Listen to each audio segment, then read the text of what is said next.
Sobieski himself led the charge. On the 12th of September 1683, the fate of Europe was decided on the hills above Vienna. Against an enemy that had brought fire, slaughter, and chains, the defenders stood their ground. Starhemberg and his garrison had already endured more shells than a French oyster market, yet still refused to hand over the keys. When Ottoman miners blew breaches in the walls, the officers and sergeants quickly rallied their men. 3 files of men standing shoulder to shoulder, who fired down, then turned off to each side to reload, and then enter the firing line again. Several Turks were impaled on the spear points as they tried to scramble over them.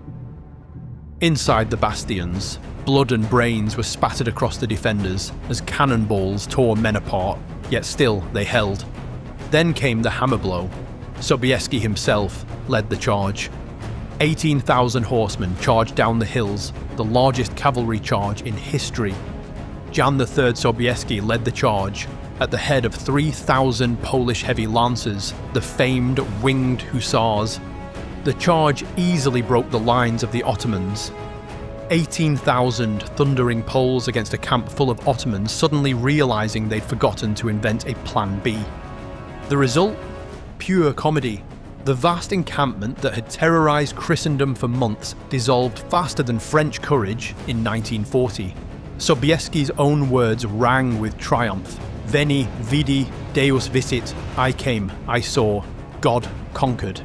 Meanwhile, the enemy fled, abandoning their camp like students after a fire alarm, except in this case, they butchered their prisoners on the way out, just to prove what bad sports they were. Vienna was saved, and with it, Europe. The greatest Islamic power of the age had been broken on the walls of a Christian city, turned back at last by courage, steel, and the wings of Poland's horsemen.